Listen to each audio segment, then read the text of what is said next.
episode of Outside Smoke with the FloSwimming crew here. Got a big show today. We got Cullen Jones. You guys heard of him? I've heard of him. I've definitely heard of him. A couple of times. Well, and for those of you who have not heard of him, world record holder, Olympic gold medalist, and still training for the 2020 Olympics in Tokyo. Yeah, and he's had a bit of change of scenery. He's over there at NC State now, training with the Wolfpack. Todd DeSorbo is the sprint coach over there. They're really getting after it. They got a great group. And Did you say Wolfpack or Wolfpack? Wolfpack. Wolfpack. Our Wolfpack. We got our three-man Wolfpack. Right we do. I tend to be a little bit of a lone wolf. Really? Yeah, a little bit. Really? We'll talk about that later. I run with the pack. Sometimes behind the pack if it's dryland stuff. Big story, though. We're going to get down to talking about the Jax 50, which is going on this weekend in Jacksonville, Florida at the Bowl School. Bowl School also probably have heard of it. So, Clark, I want to kick it off to you real quick. What is so unique about the Jax 50? So the Jax 50s, it's one of these kind of new age events. It's been going on for a little while. It's probably one of the first ones. Yeah, 2010, but it's a 50 shootout. So it's a 2-day meet. Friday's a little bit more of like an age group competition. On Saturday, they have 50s in long course in the morning of each stroke, but the biggest one's a 50 free. And then at night, there's like a bracket shootout down to a champion and a yards pool for the fastest man in the water. And I think there's like 10 grand up for prize money. So it's pretty dang cool. Again, it's very unique. It's different than a typical meet, and it's a lot more fun if you ask me. And we get to focus on some big time athletes and personalities like Cullen Jones, Josh Snyder. We've got some Brazilians coming. Heard even Caleb Dressel might be there. So it's pretty damn cool. Those are some big names. I mean, it's one of those meets where you don't have to be a swimmer to recognize how exciting the meet is. You've got two people, two lanes. Whoever gets their hand on the wall first is the winner of that heat. And then at the end of the day, whoever gets their hand on the wall the most times is the $2,500 winner. The champion. I mean, what about fatigue at this meet, though? Got a lot of racing. You got to swim 350s. That would kill me. I really think the 50 free is so hard. 50 and 100 freestyle. 100 freestyle is the worst event in swimming. Luckily, they're not doing that on shootout. But let's be honest. What's the most exciting race in swimming? Most exciting? Yeah. 50 free. Thank you. 50 free at NCAAs. And also have a... I'm not going to name names, but a previous Olympic coach said that if you're watching more than two people in the pool race at one time, that's too many. Yep. Right? So the unique thing about this meet and this format is that it's mano a mano. You have two people, you have a winner, you have a loser, right? So in swimming is typically a sport where it's like, oh, how'd you do? It's like, oh, I won a best time, but I got 19th place. Like, who really cares? You got 19th place, right? And like, this is a type of format that you win or you lose. And so I think that's a really interesting twist to it. And then plus, I mean, you have the prize money on the line as well, which absolutely can't really deny. Yeah, 10 grand's nothing to turn your head at. So hopefully we see some big time competitors out there. I mean, I'm looking forward to hear what Cullen thinks about this. Obviously, he's one of the greatest competitors of all time in the sprint freestyle. So, it should be pretty cool to get his take on how you prepare for an event like this. I mean, I'd be shaking in my boots. There'd be no chance I'd ever win any money at something like this. I'm still looking to break 22 in the 50 free. So with fins on, I saw you the other day. I got a pair of fins. Where did you see I'm me? Pretty excited about them. I'm not gonna lie. I've got small feet, so fins really help me kick that. You don't want to tell I'm in the people same that. boat there. You don't want to tell. I wear a size 17. I'm not ashamed. All right. See, if I tell people I wore a size 17, then everybody's wondering why I wasn't faster. I think we lost everybody when Kyle said he can't break 22. So we're going to bring Cullen in. Absolutely. We're going to talk with the actual fast people in the room. And Cullen, it's good to have you on. Hey, thanks for having me. Absolutely. Yeah, man, it's great to see you on here. And I mean, we were really pumped when we found out you were doing this Jax 50. Obviously, it's been cool to follow your career the past year or so because there's been some changes. So I think we should kick it off with that. I mean, tell us about what the past 6 months have been like. I mean, you're training over there with the Wolfpack. With the Wolfpack, no L. It's a wolf. Yeah, Wolfpack. After just missing the team by a tenth, I had to do a lot of soul searching, trying to figuring out what I wanted to do. And I knew I wanted to finish my degree. And I talked to Braden, I talked to Todd, and going back to NC State seemed like the best thing for me. Obviously with Ryan Held doing so well, Simi doing so well. I knew I was going to be surrounded by some fast young swimmers. And definitely I got more than I bargained for. But for sure. Being back here has been awesome. I'm almost at the point where I would say not making this past Olympic team has been the best thing that could have ever happened to me, because I'm more focused now than I've ever been before. So you mentioned Ryan and Simonis. Simonis, short course world champion in the 100 free. Ryan, next to Caleb, is probably the hottest name and up and coming American sprinter. So what's it been like to train with those guys who are basically an entire generation below you? What do they bring? Thank you for that. Thank you. He's a wise old sage. He's a wise old sage of the sprinting world. Maturing. It's like a fine wine. Fine wine, exactly. I mean, it's been intense. Todd does not believe in the R word, recovery, at all. So I'm expected to recover for every single practice. I'm in the water for about 7 to 8 a week. And when I originally came to Todd and came to NC State, I was about 15 pounds overweight. And within 3 months, I was down to 212, which is back to my fighting weight, I would say, in London days. So, like I said, I think I'm a different swimmer, and having those guys pushing me every single day. I mean, Todd was singing That Loving Feeling at 5:30 this morning. So just to kind of give you the energy that I get every day to kind of come in and try to perform. And if I don't perform, these guys are getting better. These up and coming guys, as you said, are they're not sustaining where they are. They're getting better. And I think that for swimmers that have been doing it for a while, we really need to take note that these guys like Caleb, these guys like Ryan and Simonis they're not trying to just be good. They're trying to get better. Mm-hmm. Yeah, that's great. And so moving forward then to Jack's 50, have you participated in this event before? I have. Believe you I have. Yeah, I did before, and I lost to George Pavel. He touched me out. That's not a bad person to George lose Pavel. to. No. If you're gonna lose to someone, that's probably one of the better ones. Yeah. So what about this meet is so unique and that you enjoy competing in? Well, I mean, I think you guys already know with the work that I do with Make a Splash, it's about giving back, and it's for the underprivileged kids that don't get swim lessons. All the proceeds go back to them. So that's kind of already a draw for me. And getting to swim a 50 short course is something that I don't normally get to do. And I've always said, to promote swimming, we have to kind of make it fun. We have to make it sexy. And what's more sexy than a shootout 50 freestyle? people love to come out and see it. Last time I was there, the stands were packed. So I'm hoping and expecting the same turnout now that I'm back again. And I'm excited with, Nicholas and Josh and Simonis there and Madison. There's just so many top name swimmers that are either coming up or already in the game. I'm excited to swim fast. Yeah.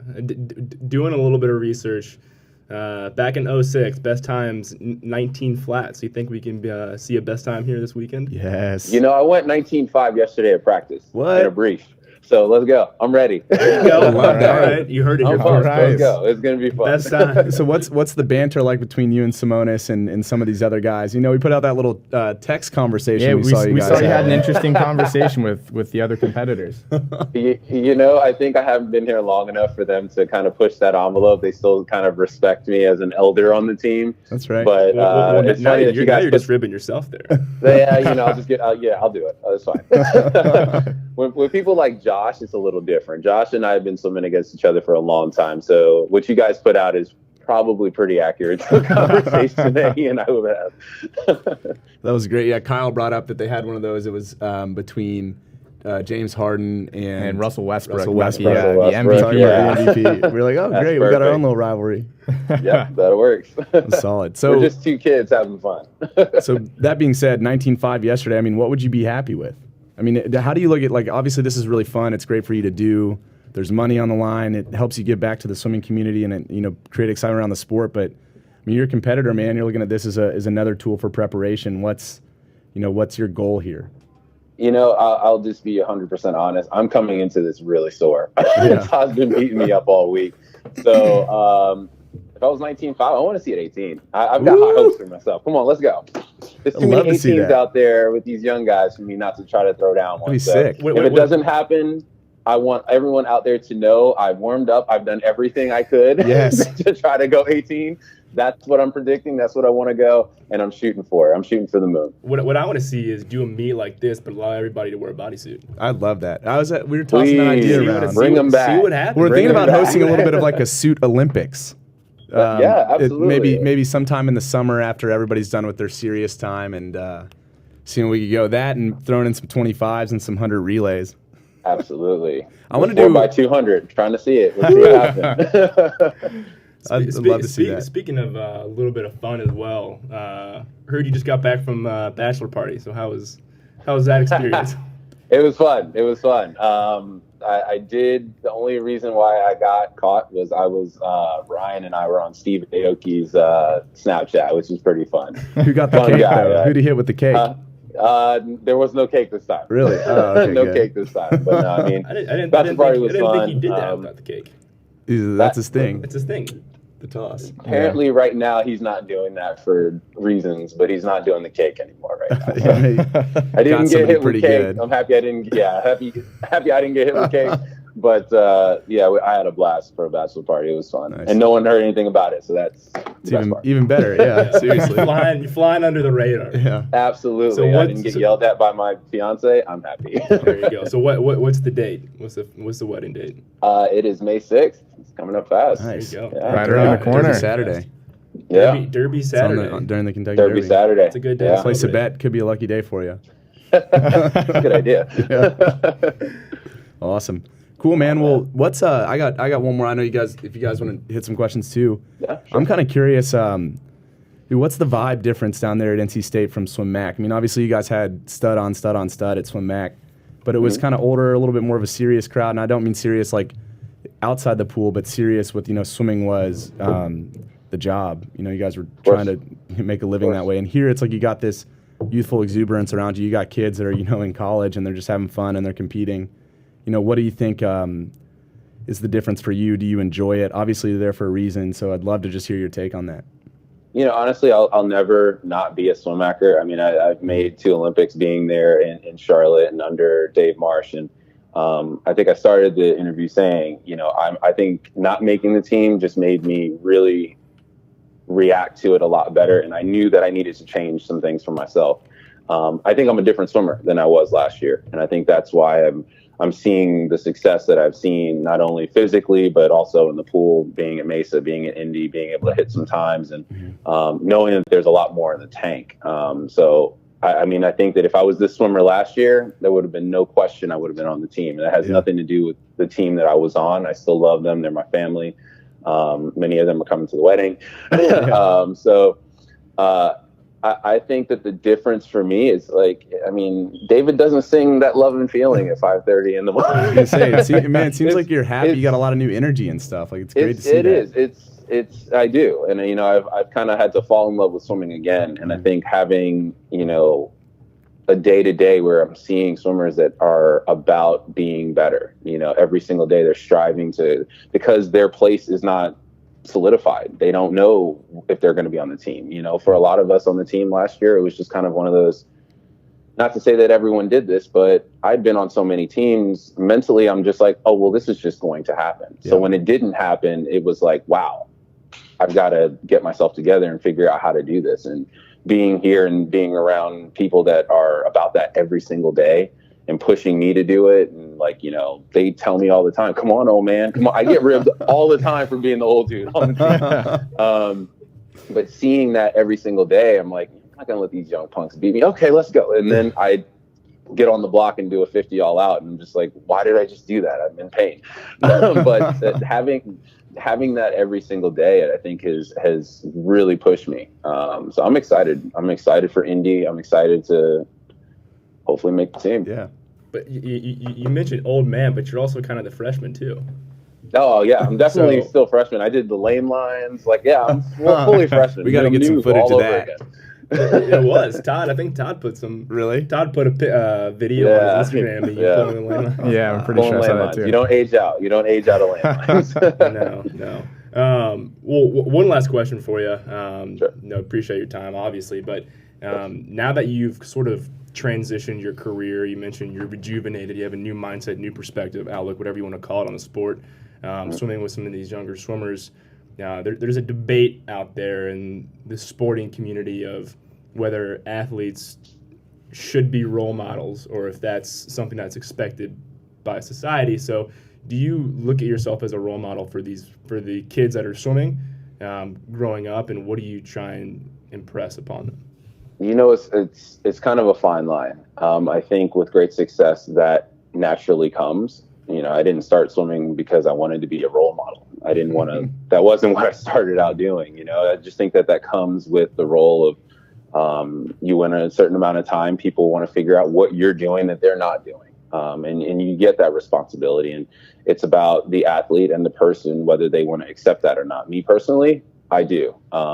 So pulling the lane lines or taking someone's bag for them and bringing it where we hang up our bags, like doing that kind of stuff as trying to be a leader is something that has been instilled in me at a young age. So I take it very seriously, trying to be a role model.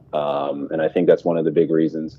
I know Todd and Braden were very, very keen on having somebody that wasn't going to disrupt what's going on at NC State, because I think everyone in the U.S. knows they're on fire right now. They came out of nowhere. And, you don't want someone coming in, whether they're alum or not, coming in messing that up. So I took it very, very serious for me to be a role model on this team, to do what I can. So even when I'm hurting, I got a smile on my face because I want them to want me to be there, even at NC State, even though I'm an alum. Absolutely. And then you just mentioned, NC State is a team that's on fire. It's to the point now where we're not even really talking about them being up and coming anymore. They're always a topic of conversation. What's one thing that you could attribute that success to? Come on, man! I can't give out secrets. I'm not even one small secret. Come on, one small secret is one of the biggest things that I've noticed from when I was there eons ago is that there's an expectation to make NCAAs. When I was there, it was ACCs, and that conference was where people kind of had this like ceiling. They felt that that's where they were. It's about putting as many people on the NCAA team as possible, men and women, and I think the culture has changed mentally. And I think that that's something that happens at Cal and Florida and Texas, but NC State, that's something that people didn't always acquire, and they didn't feel like they were good enough to do that. And I think that's what's changed. Braden and Todd, Wes, all those coaches have really made these guys and girls believe. They believe that they can do this. They believe that if they come to NC State, they have a shot of making, not only winning ACCs, sorry, North Carolina and Virginia, but to go to NCAAs. That was a little shade because y'all were killing me when I was in school. That was a little shade. Sorry. It's definitely unique to see. We'll hit up Eddie Mo. Hit Ed. Definitely unique to see the men and the women succeeding on the same at the same time on the same level. Typically you see a lot of variance. Men's team will be strong for a while than the women's team, but to see both the teams be so successful, it's been fun to watch. And you have to buy into the culture, man. You have to buy into the culture. Yeah, we had an interview on the yeah, there you go. Migos, welcome. They're always welcome. We had an interview on the deck of the what meet was that? That was the NC State Texas dual meet with Ryan Held and I think Hennessy Stewart. And really the vibe that I got was they were just fired up. Yeah, they were just ready to rock and roll. And I mean that's at a dual meet in, when was it, November? Yeah. I mean, usually that's the point in time where you are just dying. And so to see an interview after a meet like that where those guys are, almost yelling into the camera how fired up they are, that's a really cool thing to see. Well, I mean, there's an expectation to swim fast. And even if that doesn't happen, then we go back to the lab and figure out how to make it happen. And I think that there's just that push from all directions for them to be great. So, I mean, it's the culture here. I can't explain it. You just got to be here. I like it. We'll have to swing by. Great. Well, I think I'm actually coming by for a little preview workout Wednesday. Let's do it. Down there in about a month or so. Man with the cam. Stay tuned. Sliding in Todd's DMs on Twitter. Well, Cullen, we really appreciate your time, man. Yeah, absolutely. It sounds like we're going to have a fun weekend in Jacksonville, and we'll see you there. Yep. Yes, Get your hand on the wall first. That's what it's all about. Let's see those 18. Sorry, 1899. Josh. Come on and get it, 1899. Josh. Thanks, man. Let's go. All right, dude. Thanks. All right. All right. Thanks, guys. Bye. All right. Well, that was Cullen Jones. Really awesome for him to take some time out of his day to chat with us. I think got a lot out of that. Learned a lot. Nice to get a sneak peek of the infamous NC State program as well. Yep, Absolutely. And I think most of all, this guy's got a new energy. He's got a new attitude, and it's really cool to see that late in the game for some of these athletes. I think he made a huge point. I mean, going back to the university for some of these alums is a big deal, but they can't just go back and not be serious. I mean, they have to go back because there's kids there that want to swim fast. They got to be serious. So he's a great role model. You know, one of the best athletes we've seen in the sport. So awesome to have him on, and let's see if he can hit that 18. I'd be pretty impressed. All right, one more question for the crew. If you were in Cullen's position, would you rather go 18-9 and get second or 19 flat and get first? Oh, win. Take The cash. Even as an Even alum. after, yeah. Cullen Jones could come back at any point and swim an 18 if you really wanted to. That's true. Just So taper down and just drop one. You gotta anyway. you gotta take advantage of the opportunity. Yeah, I'm gonna have to hop on board there. The number one is more important than the clock at any meet, any place, anytime. Yeah, always. Great. That's what racing and swimming is about. Shut the clock off. Hashtag shut off the clock. Hashtag ban participation trophies. Hashtag outside That's a smoke. whole nother Hashtag story. outside smoke, right? Outside We'll talk about that later. The inaugural episode. But Jack's 50. Watch it live on FloSwimming. Coverage starts Friday night, but the big action with the pro swimmers starts on Saturday morning, and then the shootout. NCAA bracket elimination thing will be Saturday night. And big names, awesome. again, big names. I mean, some Madison Kennedy, Josh Snyder, Nicholas Nilo, obviously Cullen Jones, Simonis Billis, gonna be fast. Caleb Dressel. Caleb Dressel, that's a quick nugget. We'll talk a little bit that later, but we got to check out here. So, ladies and gentlemen, that's been your Outside Smoke of the Day.